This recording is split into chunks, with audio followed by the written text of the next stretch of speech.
मैं मेरे नगर वड़नगर से कभी कभी ट्रेन के अंदर विसनगर जाया करता था।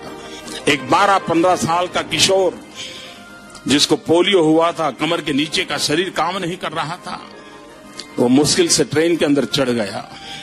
उस गंदे कपड़े थे, भिक्षुक जैसा लगता था, लेकिन वो भीख नहीं मांगता था और हर किसी के पास जाकर के वो रिक्वेस्ट करता था मुझे बूट पॉलिश करने के लिए दीजिए। और उस समय 10-15 पैसे में बूट पॉलिश होती थी और लोग कभी दया भाव के कारण, कभी करुणा के भाव के कारण उससे अपना जूतों की पॉलिश करवाते होंगे। लेकिन मैंने देखा पॉलिश वाले करने वाले बहुत देखे थे, लेकिन इस बच्चे की तरफ मेरा ध्यान गया।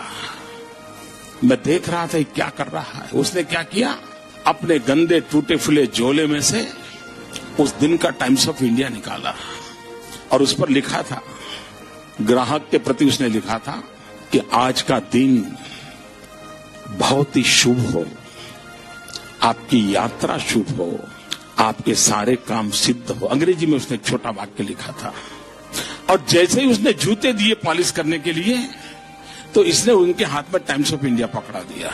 उस ग्राहक को भी लगा कि 10 पैसे में पॉलिश हो रही है और 1 रुपए का अखबार पढ़ने को मिल जाता है।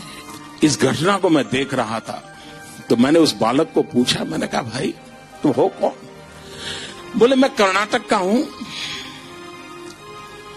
कोई परिवार में है नहीं, मेरी शरीर की हालत अच्छी नहीं है, लेकिन मैं सम्मान से जीना चाहता हूं, इसलिए मैं यहां पहुंच गया हूं, करते करते काम कर रहा हूं। और बोले मैं लोगों की सबसे अधिक सेवा करना चाहता हूं। बोले हर दिन सुबह एक टाइम्स ऑफ इंडिया खरीद लेता हूं और दिन भर में 25-30 लोगों की जब पॉलिश करता हूं, 5 मिनट 7 मिनट पॉलिश करता हूं, उतनी देर वो अखबार पढ़ लेते हैं और मुझे आशीर्वाद भी देते हैं, पैसे भी देते हैं। मैंने इस दृश्य को देखा तब मुझे गीता पूरी तरह समझ आ गई। मुझे लगा इसको कहते हैं योग कर्मशु कौशलम।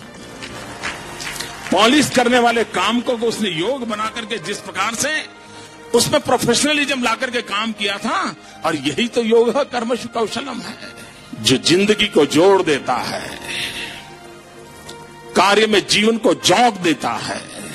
वो यौगिक अवस्था को प्राप्त करके जीवन में एक अद्भुत अनुभूति का एहसास करता है। उच्यते अनेन इति योग कर्म